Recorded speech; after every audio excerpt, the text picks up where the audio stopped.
Assalamualaikum warahmatullahi wabarakatuh. Alhamdulillahirabbil alamin, hamdan katsiran thayyiban mubarakan fi kama yuhibbu rabbuna wa yardah. Wa asyhadu an la ilaha illallah wahdahu la syarikalah wa asyhadu anna Muhammadan 'abduhu wa rasuluhu sallallahu alaihi wasallam wa ala alihi wa ashabihi amma ba'd. Pemirsa Tobat TV yang dimuliakan oleh Allah Subhanahu wa taala. Puji dan syukur kehadirat Allah Subhanahu wa taala atas segala limpahan nikmat dan karunia. Sehingga kita sebagai hamba Allah mesti saja dimudahkan untuk taat kepadanya dan juga untuk bisa melaksanakan segala yang membuatnya ridho. Salam dan salam semoga Allah limpahkan dan curahkan pada suri tauladan kita Rasulullah sallallahu alaihi wasallam. Ma'asyiral ikhwati wal akhwat, pemirsa yang dirahmati oleh Allah Subhanahu wa taala. Di kesempatan kali ini kita akan membahas suatu fikih, suatu hukum di dalam agama Islam yang sebenarnya cukup penting gitu ya, karena ini adalah hal-hal yang sering kita lakukan sehari-hari, bahkan sehari itu kita bisa melakukan beberapa kali. Nah, fikih ini adalah berkenaan dengan masalah adab. Nah, adab di sini adalah yang akan kita bahas adalah adabun fil istinja, yaitu adab-adab di dalam istinja dan juga buang hajat ya. Jadi adab-adab di dalam istinja dan juga buang hajat. Jadi ma'asyiral ikhwati wal akhwat, di antara keunggulan dari syariat Islam yang mulia ini, Allah Subhanahu wa taala menurunkan syariat Islam ini secara menyeluruh. Jadi segala hal yang dibutuhkan oleh semua umat manusia dalam hidupnya itu ditata di dalam agama Islam. Bahkan ini sampai membuat heran orang Yahudi di zaman Nabi SAW dan juga sahabat. Jadi saat itu ada seorang Yahudi itu berkata bahwasannya inna sahibakum la yu'allimukum hatta al-khira'ah. Wahai Salman, temanmu itu loh, maksudnya Nabi Muhammad SAW, temanmu itu loh selalu mengajarkan kalian segala sesuatu sampai urusan buang hajat. Kemudian apa jawab Salman? Ajaliyah. Dia menjawab dengan bangga. Jadi nahana Rasulullah SAW an nastaqbilal qiblata bighaitin aw baulin. Jadi memang beliau telah melarang kami ya untuk menghadap kiblat saat buang air besar dan kecil. Aw annastanjia bi aymanina aw naktafiya bi aqalla min salasati ahjar. Jadi kami juga diajarkan agar kami tidaklah beristinja ya dengan tangan kanan kami. Jadi beliau juga melarang apabila kami beristinja, maksud istinja ini adalah cebok dengan tangan kanan kami. Dan juga mengajarkan kami untuk melakukan istijmar saat buang hajat tanpa ada air gitu ya, dengan menggunakan batu minimal 3. Jadi tidak boleh kurang dari 3 batu. Jadi sampai urusan buang hajat saja diajarkan. Apalagi urusan yang berkenaan dengan masalah keimanan ya, jamaah sekalian. Ini tentu saja syariat Islam ya lebih memperhatikannya lagi dan lebih mengedepankannya lagi. Baik, kita akan bahas tentang masalah bab istinja. Jadi agar kita, kenapa jamaah sekalian, syariat kita ya, syariat Islam yang mulia ini mengatur masalah buang air besar, mengatur masalah adab-adab buang air besar dan juga istinja. Jadi hikmah dari semua itu diantaranya adalah agar kita bisa mendapatkan kebaikan yang begitu banyak ya. Walaupun kita tidak melakukan adabnya, tapi ternyata Allah Subhanahu wa taala telah memberikan kita pahala yang sangat besar dan kebaikan yang sangat berlimpah di akhirat kelak setelah kita wafat. Itu ternyata bisa kita dapatkan karena kita banyak menetapi adab-adabnya istinja. Tapi yang pertama kita akan bahas tentang masalah adab-adab istinja. Yang pertama adalah di antara adab istinja yaitu at-tasattur wal bu'du 'anil nasi la siyama fil khala. Jadi kita diwajibkan jamaah sekalian, apabila kita sebagai seorang muslim untuk buang air besar itu untuk menjauh dan juga menutup diri dari orang lain agar tidak terlihat ya. Seperti itu. Dan ini berdasarkan hadis ya yang mulia yang diriwayatkan oleh Imam Abu Daud, Ibnu Majah dan lainnya dari sahabat Nabi Jabir, bahwasannya beliau menjelaskan kami pernah keluar safar bersama Rasulullah SAW dan kebiasaan beliau tidaklah mendatangi tempat buang hajat ya sampai beliau menjauh ya, ngumpet gitu, tidak terlihat oleh orang lain. Jadi kebiasaan beliau begitu. Jadi tujuannya apa jamaah sekalian ya? Tujuannya sekali lagi Pertama, menjauh itu dalam rangka untuk tidak mengganggu ya orang lain dari baunya gitu ya. Dan juga tentu saja agar membuat orang lain itu tidak merasa jijik terhadap figur Nabi SAW ketika buang hajat. Jadi kebiasaan beliau demikian. Itu kalau kebiasaan beliau saat buang air besar. Namun ketika buang air kecil jamaah sekalian, itu memang tidak perlu kita menjauh.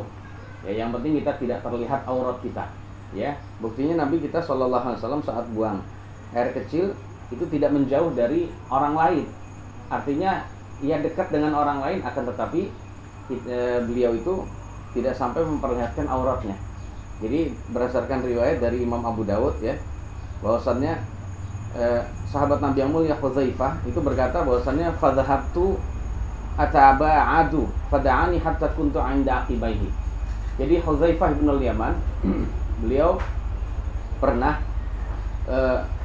menjadi pelayan Nabi di dalam masalah membawakan air untuk Nabi untuk buang air kecil gitu ya. Nah, saat itu Hudzaifah bin al-Yaman ingin menjauh. Hudzaifah bin al-Yaman ingin menjauh ya. Namun beliau memanggil saya, kata Hudzaifah, sampai akhirnya saya berada di antara dua, ya berada di dekat dua tumitnya Nabi Sallallahu Alaihi Wasallam. Artinya ungkur-ungkuran gitu kalau orang Jawa bilang. Jadi saling tidak menghadap gitu ya, saling membelakangi gitu. Dan ini menunjukkan bahwasannya kalau buang air kecil tidak perlu jauh-jauh. Jadi tidak perlu jauh-jauh. Berdasarkan dari hadis Nabi yang mulia ini, berarti tidak ada keharusan orang yang kencing itu jauh dari orang lainnya. Yang penting kewajiban dia adalah tidak memperlihatkan auratnya kepada orang yang berada di dekatnya itu tadi. Makanya oleh karena itu jamaah sekalian, suatu saat ada tempat kencing yang sekarang disebut urinoir gitu ya. Maka antara orang yang kencing yang satu dengan yang lain itu berdekatan, maka saat itu adalah tidak mengapa, yang penting tidak saling melihat antara yang satu dengan yang lain. Ya. Dan tentu saja kewajiban yang lain adalah tentu saja menjaga cipratan najis itu sendiri. Dan itu adalah ya gampang-gampang sulit kalau memang urinoir demikian. Jadi kewajibannya demikian. Kemudian yang berikutnya, adab yang kedua dari buang hajat adalah ada mustishabi ma fihi dzikrullah, yaitu tidak membawa tulisan yang ada nama Allahnya. Jadi tidak membawa tulisan yang ada nama Allah ya dimanapun ke dalam tempat buang hajat. Jadi baik saat kita ingin kencing atau buang air besar ya, kita tidak boleh membawa apapun yang membawa tulisan nama Allah. Seperti pada cincin, seperti pada baju kita. Makanya sebaiknya baju tidak perlu ada tulisan lafaz jalalah, tidak perlu. Seperti la ilaha illallah atau Muhammad Rasulullah, tidak perlu demikian jemaah sekalian. Karena memang tidak ada keharusan bagi kita untuk bisa seperti itu keadaan. Jadi lafaz itu adalah sesuatu yang memang kita alirkan di lisan kita saja, tidak perlu kita membuat di tulisan ya, membuat di tulisan seperti di baju ya, tidak perlu demikian. Karena yang demikian itu suatu saat akan terjadi kemungkinan seseorang menghinakan nama Allah itu tadi. Jadi demikian jemaah sekalian. Kemudian jemaah sekalian, jadi intinya seandainya ada umat Islam yang seperti itu, seperti topinya gitu ya, maka saat itu dia tidak boleh membawa topi itu ke WC jemaah sekalian. Dan ini dalam rangka untuk bisa memuliakan nama Allah Subhanahu wa taala. Nah, adapun masalah cincin jemaah sekalian, masalah cincin ya. Masalah cincin mungkin dan yang lain gitu ya, seperti topi, maka kalau kita masuk dalam keadaan kita taruh di luar itu takut hilang. Cincin kalau taruh luar itu takut hilang, maka diperbolehkan kita bawa ke dalam, yang penting mungkin bicara. Kalau cincin itu bisa jadi dibalik. Jadi misalnya taruh cincin di sini, nah cincin yang bertulisan lafaz Allah itu dibalik, habis itu digenggam. Nah, misalnya atau boleh juga dengan cara dikantongin atau dengan cara ditaruh tas. Ya, topi atau cincin atau yang lain itu tadi. Yang penting tidak dipakai dan tidak ditampakkan terang-terangan ya, yang berada tulisan Allah Subhanahu wa taala. Jadi seperti itu. Karena ini adalah tempat yang kotor, jorok, jijik, dan saat itu tidak layak ya, tidak layak bagi kita untuk menaruh dan juga membawa nama Allah di situ. Kemudian berikutnya jemaah sekalian yang dirahmati Allah Subhanahu wa taala, adab yang ketiga adalah at-tasmiyatu wal isti'adzatu 'inda ad-dukhul. Yaitu kita disunnahkan ketika mau masuk WC kita membaca bismillah dan berlindung kepada Allah saat mau memasukinya. Ya, seperti itu. Dan ini berdasarkan hadis-hadis Nabi yang mulia ya, yang diriwayatkan oleh beberapa imam. Ya, diantaranya adalah Al-Imam At-Tirmidzi, jamaah sekalian, dan Ibnu Majah, bahwasannya kita disunahkan membaca bismillah ketika mau masuk WC dalam rangka untuk menutup antara mata kita dengan mata kita, antara mata jin ya, maaf ya, antara mata jin dengan aurat kita. Jadi tujuannya agar menjadi penghalang antara aurat kita dengan matanya jin. Ini berdasarkan sabda Nabi alaihi salatu wasallam, "Satruma baina a'yunil jinni wa aurati bani Adam, idza dakhala ahaduhumul khala'a ay yaqula bismillah." Jadi tutup atau tabir antara matanya bangsa jin dan juga auratnya manusia ketika salah satu dari mereka memasuki WC adalah mereka membaca bismillah. Jadi bacaan bismillah itu saja jemaah sekalian, ini akan bisa menjadi tabir ya, yang menutupi antara matanya bangsa jin dan juga aurat, sehingga tidak terlihat aurat kita. Ya, bagi seorang yang memiliki rasa malu yang besar, maka hendaknya dia membaca bismillah sebelum masuk. Kemudian ditambah lagi dengan baca doa perlindungan.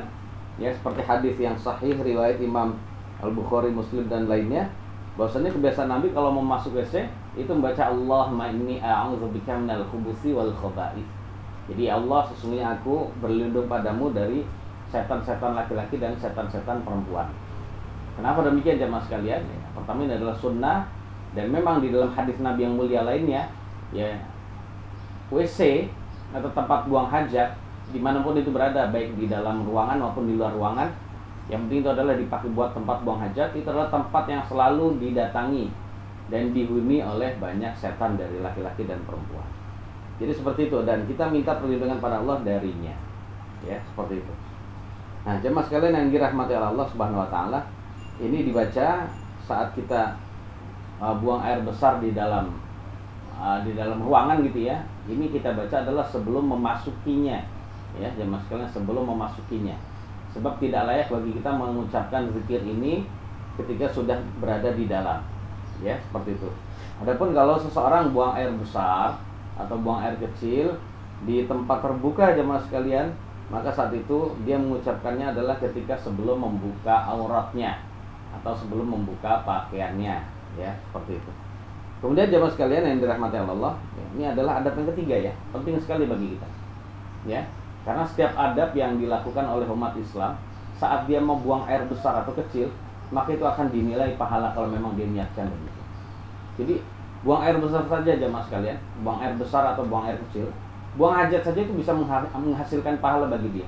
Itu yang disebut ibadah. Makanya ibadahnya seorang mukmin, seorang muslim itu tidak hanya pada ibadah ibadah mahdhah saja. Tidak pada sholatnya saja, puasanya saja, hajinya, zakatnya saja, tidak. Tapi aktivitas dia sehari-hari itu juga bisa menghasilkan pahala yang sangat besar bagi dia.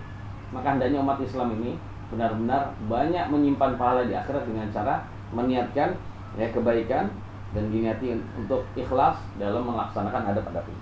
Adab yang berikutnya jemaah sekalian, saat kita buang hajat itu adalah taqdimu ar-rijlil yusra fid dukhul wal yumna fil khuruj. Itu mendahulukan kaki kiri saat masuk WC. Karena kita mendahulukan atau karena kita akan memasuki tempat yang kotor, yang jijik, yang najis jemaah sekalian, yang dipenuhi dengan setan gitu ya di situ, maka kita memasukinya disunahkan untuk mengucapkan untuk mendahulukan kaki kiri ya. Kemudian ketika kita mau keluar, kita dahulukan kaki kanan karena kita habis keluar dari tempat yang seperti itu keadaannya. Dan ini walaupun memang tidak ada hadis Nabi khusus ya yang menjelaskan tentang hal ini, namun para ulama sepakat bahwasannya kalau kita memasuki tempat-tempat yang mulia seperti masjid gitu ya, atau musola atau majelis ilmu, maka kita disunnahkan untuk memasukinya dengan kaki kanan terlebih dahulu. Kemudian kalau keluar kaki kiri. Lalu kalau ketika kita ingin memasuki tempat yang najis, kotor ya, jijik, maka kita disunnahkan memasukinya dengan kaki kiri terlebih dahulu. Kemudian adab yang kelima jemaah sekalian yang dirahmati Allah Subhanahu wa taala adalah tidak menghadap atau membelakangi kiblat saat duduk buang air besar atau kecil gitu ya. Ya, seperti itu, ini adalah adab yang mulia yang ada di dalam agama Islam. Alasannya kenapa? sebagian ulama menjelaskan di anna jihatal qiblati jihatun mu'azzamah. Karena arah kiblat merupakan arah yang diagungkan. Maka tidak boleh seseorang ya pas lagi buang hajat itu menghadap ke kiblat atau membelakanginya. Maka sunnah bagi seseorang yang ingin membuat rumah, kemudian rumahnya seorang muslim, ketika dia ingin membuat WC, maka jangan arahkan WC-nya itu. Jadi dibuat supaya WC-nya itu orang kalau buang air besar, kecil atau besar, tidak menghadap ke arah kiblat. Jadi seperti itu. Memang ada sebagian ulama yang mengatakan bahwasanya larangan untuk membelakangi dan juga menghadap kiblat itu adalah apabila berada di alam terbuka. Jadi ruang terbuka gitu ya. Adapun di ruang tertutup, ketika sudah terhalang antara kita yang sedang buang air besar atau kecil dengan Ka'bah, dengan tembok misalnya atau dengan penghalang tertentu, maka tidak mengapa seseorang menghadap atau membelakangi kiblat. Wallahu a'lam bishawab. Namun yang lebih utama, walaupun memang di dalam mazhab Asy-Syafi'i di negeri kita itu kalau di dalam ruangan boleh nggak apa-apa menghadap atau membelakangi kiblat. Namun kalau kita mau keluar dari perbedaan pendapat di kalangan ulama, dan ini adalah dianjurkan karena sebagian ulama menyebutkan tentang kaidah al-khilafu al-khuruju minal khilafi mustahab. Keluar dari perbedaan pendapat ulama itu adalah dianjurkan, maka tetap dianjurkan bagi kita walaupun di dalam rumah kita buat rumah kita atau misalnya masjid atau pokoknya kamar mandi dimanapun kita berada ya, agar tidak menghadap atau membelakangi kiblat. Ini berdasarkan hadis yang mulia yang diantaranya yang diriwayatkan oleh Al-Imam Al-Bukhari, Muslim dan lainnya. Kemudian ini Nabi SAW bersabda, "Idza ataitumul ghaita fala tastaqbilul qiblata wa la tastadbiruha walakin syarriqu aw gharribu." Jadi apabila kalian mendatangi tempat buang hajat, maka janganlah kalian menghadap kiblat atau membelakanginya, tetapi mengarahlah atau menghadaplah ke arah timur atau barat. Kita tahu ya, saat itu Nabi bersabda di Madinah. Madinah itu letaknya di utaranya Mekah. Madinah itu letaknya adalah di utaranya Mekah. Ini Mekah, ini Madinah di utara, dan di atas adalah di utaranya lagi adalah Baitul Maqdis gitu ya. Nah, Nabi kita SAW melarang kita kalau kita buang hajat itu mengarah ke arah kiblat yang ada di selatannya Madinah, atau membelakanginya, berarti saat itu sedang menghadap Baitul Maqdis gitu ya, di Palestina itu. Ini tidak boleh demikian. Tetapi yang boleh adalah menghadap ke arah barat atau timur gitu ya. Intinya menghadap arah manapun yang kita tidak membelakangi atau menghadap kiblat itu adalah yang diperintahkan oleh Nabi SAW. Kalau sekarang ya bukan masalah arah timur dan barat gitu ya. Pokoknya menghadap ke arah manapun yang di situ tidak membelakangi atau menghadap ke arah kiblat. Kemudian yang berikutnya jamaah sekalian yang dirahmati oleh Allah Subhanahu wa taala, dan ini penting sekali, yaitu adab yang berikutnya adalah ijtinabul kalami mutlaqan illa lil hajati, yaitu menghindari berbicara secara mutlak, tidak boleh. Pas lagi buang hajat, buang air kecil atau besar gitu ya, dia berbicara, ini tidak boleh, diharamkan di dalam Islam. Ini adalah adab yang sebagian orang ini tidak memperhatikannya. Ya, kecuali kalau memang ada hajat atau darurat, maka diperbolehkan ya, seperti itu. Tapi hukum asalnya adalah tidak boleh jemaah sekalian. Ini berdasarkan hadis Nabi yang mulia yang diriwayatkan oleh Imam Muslim, Abu Dawud dan lainnya. Bahwasanya dari sahabat Nabi Ibnu Umar, ada seorang laki-laki melewati Nabi. Ya, ketemu Nabi gitu ya, dalam keadaan Nabi sedang pipis.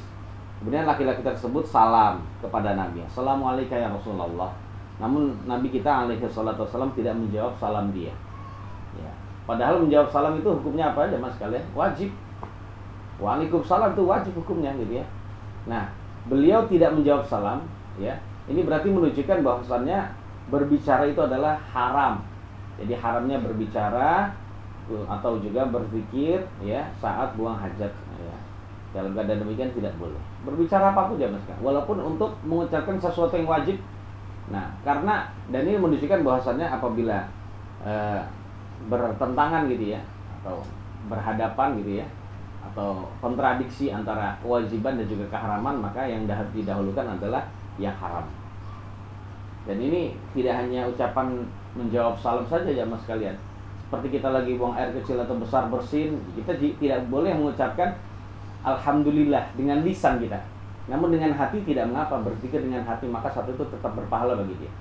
Termasuk juga mendoakan orang bersin yang ada di luar WC misalnya. Hasim, alhamdulillah. Kemudian di situ kita sudah refleks melaksanakan sunnah, ya kita tidak boleh mendoakan dia, ya kecuali dengan hati kita saja. Dan lain-lain jemaah sekalian. Dan ini yang dilarang adalah menggerakkan lisan, ya, dan mulut kita. Adapun zikir di hati maka itu boleh secara mutlak kapanpun dan dimanapun dan dalam keadaan bagaimana saja. Beda dengan mandi jemaah sekalian. Kalau mandi itu tidak dikatakan sebagai buang hajat. Artinya kalau seorang mandi itu boleh bicara. Jadi seperti itu ya. Jadi hendaknya bedakan antara mandi dengan buang air besar atau kecil gitu. Artinya saat dia masuk, dia untuk mandi dan buang air besar. Nah, dia hanya diharamkan untuk berbicara saat dia buang hajat saja.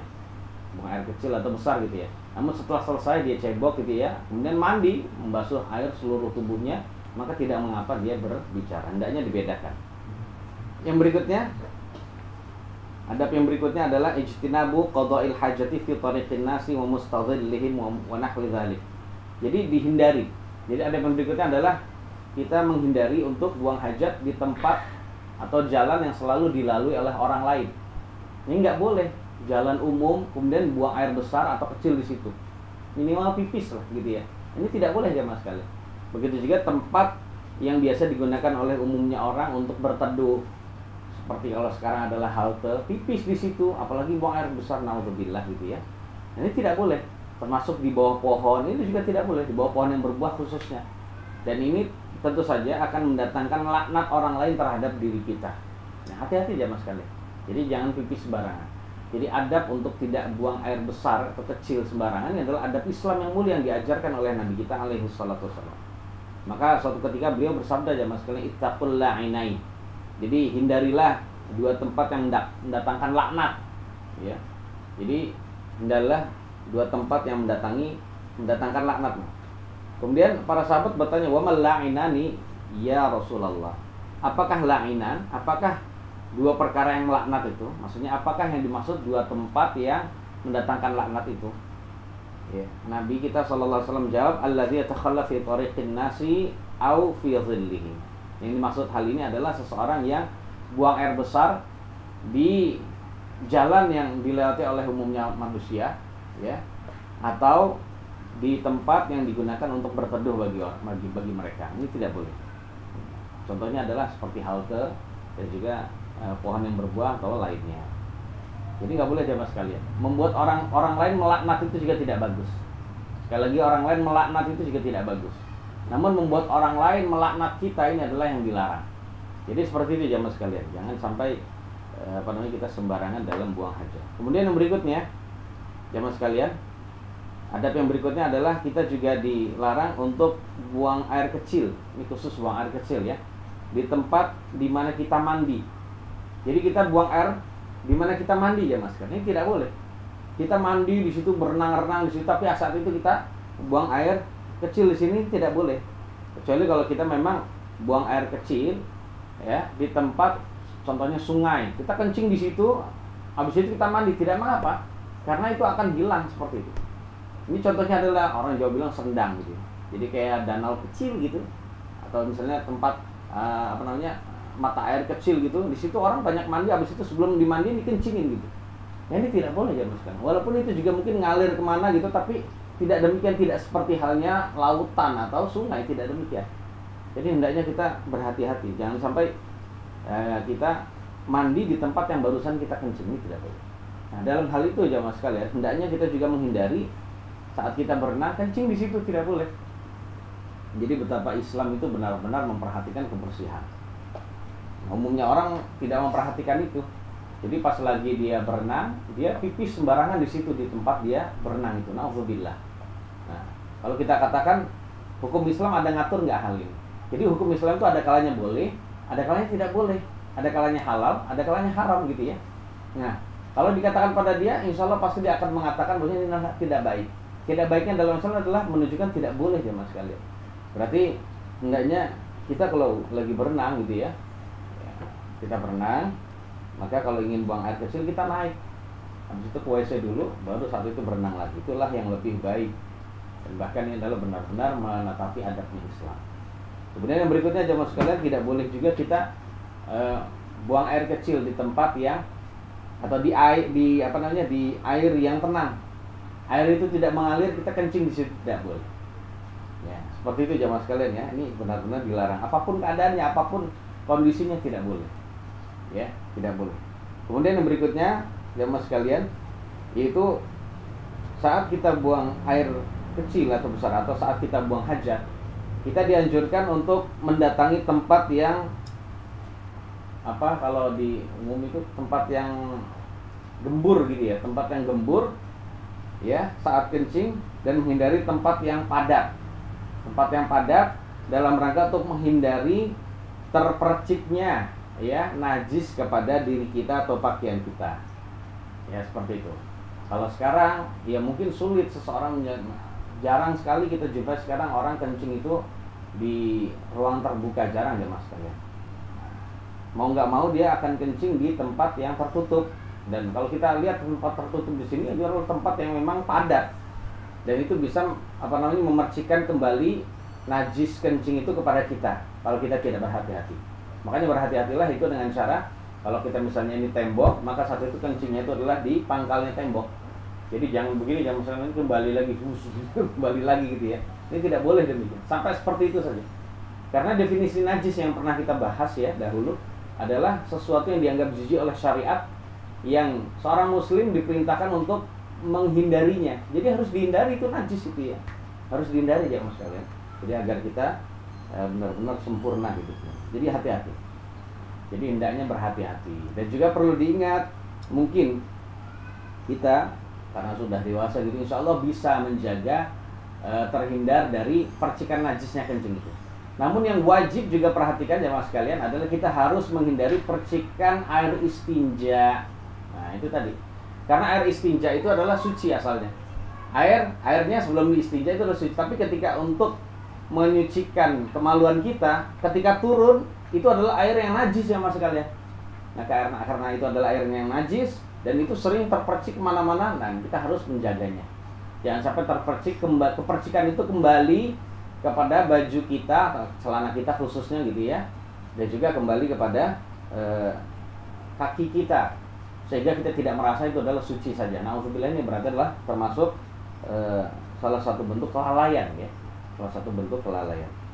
Kemudian yang berikutnya jamaah sekalian, hendaknya, dan di sini saya tidak memberikan cara, pokoknya silakan antum ya, caranya terserah antum untuk bisa menghindari yang namanya najis dari kencing dan juga najis air istinja habis kencing itu tadi.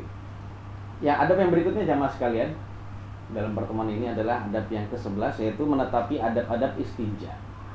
Dan ini adalah termasuk bentuk keharusan ya, termasuk bentuk keharusan kita saat buang air besar menetapi juga adab-adab istinja.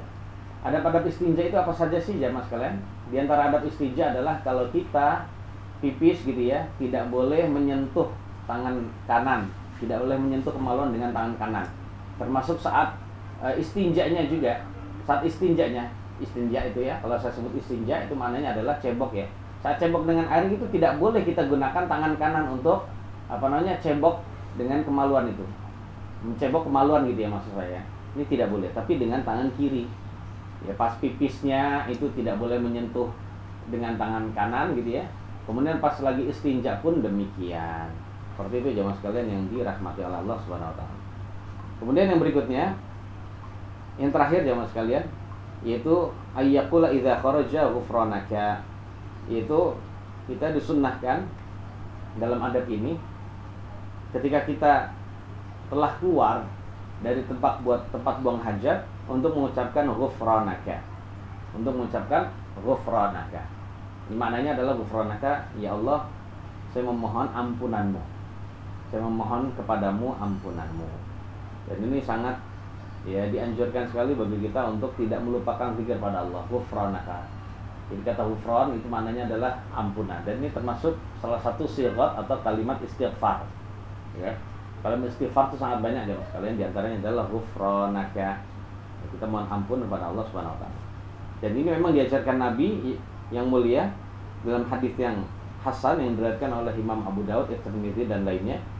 Beliau memang kebiasaannya kalau habis keluar dari WC mengucapkan ghufranaka. Mungkin ada yang berkata, kenapa beliau memohon ampun kepada Allah dalam keadaan beliau sudah diampuni dosa-dosanya? Ya, sebagian ulama ada yang menjelaskan jamaah sekalian bahasannya, beliau memohon ampun kepada Allah itu adalah beliau hanya menganggap dirinya itu kurang, dirinya itu lalai. Anggapan beliau merasa dirinya lalai dan kurang, sebab saat buang air besar beliau tidak berzikir pada Allah. Beliau tidak berzikir pada Allah, itu beliau anggap sebagai suatu bentuk kelalaian dan kekurangan. Akhirnya beliau saat itu dianjurkan untuk, atau beliau mengucapkan ghufranaka. Atau ada lagi yang berkata bahwasanya permohonan ampun beliau kepada Allah Subhanahu wa taala itu adalah memang ibadah yang memang sudah biasa di kalangan para nabi, bukan karena dosa mereka, tapi memang sudah merupakan ibadah, ya. Sudah merupakan ibadah rutin, ya, yang dilakukan oleh para nabi terdahulu dan juga beliau. Jadi demikian, wallahu a'lam bishawab. Sallallahu ala nabiyina Muhammadin wa alihi wasallam. Alhamdulillahirabbil alamin. Assalamualaikum warahmatullahi wabarakatuh.